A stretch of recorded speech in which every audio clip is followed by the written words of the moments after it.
The next phase of crypto was never just about buying tokens, it was about participation. As blockchain networks matured, a new realization spread across the industry. Owning cryptocurrency was only the beginning. The real power came from helping secure the network itself, validating transactions, maintaining decentralization, and earning rewards in return. But participation came with a problem. On Ethereum, staking required technical knowledge, constant uptime, and a significant amount of capital. For many users, the barrier was too high. The network promised decentralization, yet only a small group could realistically take part in securing it. A gap had formed between everyday users and the infrastructure of Web3. Into that gap emerged Ether.fi, a protocol built around a bold idea. What if users could stake their assets while still keeping control? The shift to proof of stake changed Ethereum forever. Mining disappeared, validators replaced miners, energy consumption dropped dramatically, but staking introduced new challenges. Users had to lock assets, surrender liquidity, and often trust centralized platforms to manage the process. Convenience came at the cost of control. Many staking services required users to hand over custody of their assets, creating large pools controlled by a few entities. Critics worried this trend could slowly recreate centralization inside a system designed to eliminate it. Ether.fi approached the problem differently. Instead of taking custody away from users, it aimed to return ownership to them. The protocol introduced a model known as non-custodial liquid staking. Users could stake ETH while maintaining control over validator keys, reducing reliance on centralized intermediaries. Participation became easier without sacrificing the principles that made blockchain valuable in the first place. It wasn't just staking, it was staking redesigned around sovereignty. When users deposited ETH through Ether.fi, they received liquid staking tokens representing their position.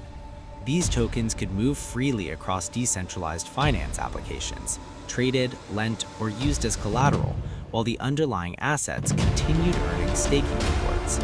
For the first time, staking no longer meant freezing capital. Liquidity and security began to coexist. This innovation arrived during a critical moment in crypto history. Decentralized finance was expanding rapidly, and capital efficiency became one of the most important concepts in the ecosystem. Investors wanted assets that could work in multiple places simultaneously. Ether.fi turned idle collateral into active economic energy. Behind the scenes, the protocol introduced a system aligning node operators and users more closely. Validators were no longer anonymous infrastructure providers disconnected from participants. Instead, mechanisms encouraged transparency, accountability, and decentralized participation. The goal was simple but ambitious: make Ethereum stronger by distributing power more widely. As liquid staking gained popularity, debates intensified across the crypto world. Some feared large staking providers could accumulate too much influence over network validation. Ethereum's long-term decentralization depended on avoiding concentration of power. Ether.fi positioned itself as part of the solution, promoting distributed validators and user ownership rather than centralized pools. The philosophy echoed one of crypto's oldest ideals: not your keys, not your crypto. But adoption required more than philosophy. The protocol expanded into a broader ecosystem, integrating restaking concepts that allowed staked assets to secure additional services and protocols. Suddenly, one deposit could support multiple layers of blockchain infrastructure. Security became modular, capital became programmable, and staking evolved into something far more dynamic than originally imagined. The rise of restaking introduced new opportunities and new risks. By extending the economic security of Ethereum into other applications, users could earn additional rewards. Yet increased complexity also meant increased responsibility. Smart contract vulnerabilities, market volatility, and systemic risk became part of the conversation. Innovation always carries uncertainty.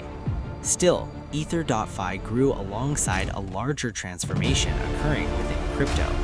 The industry was shifting away from speculation alone toward infrastructure, systems designed to last beyond market cycles. Instead of asking which token might rise fastest, builders began asking which protocols would power the next decade of decentralized applications. Staking became the backbone of that future. Every validator strengthened consensus. Every participant reinforced decentralization. Every improvement pushed blockchain closer to becoming global infrastructure. Ether.fi's significance lies not only in its technology, but in its timing. As Ethereum matured, the network required solutions that balanced accessibility with decentralization. Too much complexity discouraged participation. Too much convenience risked centralization. Ether.fi attempted to walk the narrow path between the two. Its growth reflected a broader evolution within Web3, one where users demanded both usability and ownership. The early internet separated users from infrastructure. Blockchain promised to reunite them. Participation was no longer passive. Users became stakeholders, governors, security providers. As decentralized finance expanded, liquid staking tokens flowed through lending markets, decentralized exchanges, and yield strategies.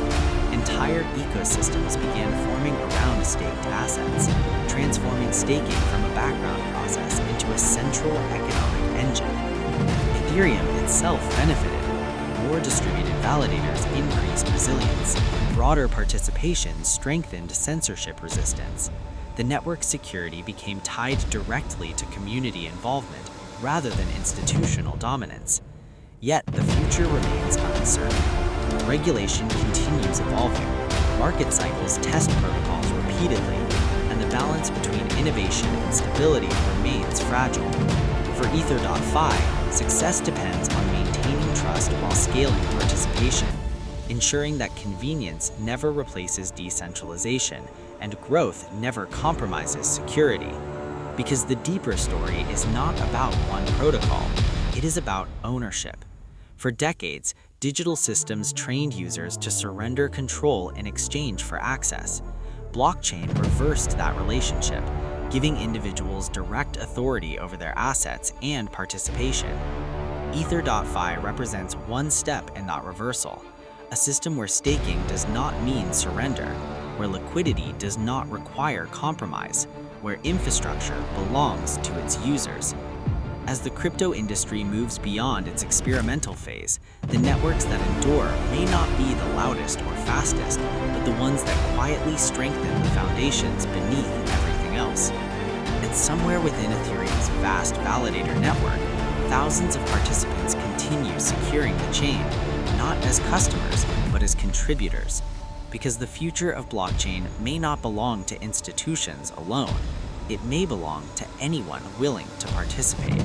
Block by block, validator by validator, choice by choice. The evolution continues, and Ether.fi stands as part of the ongoing attempt to make decentralization not just an idea, but a lived reality.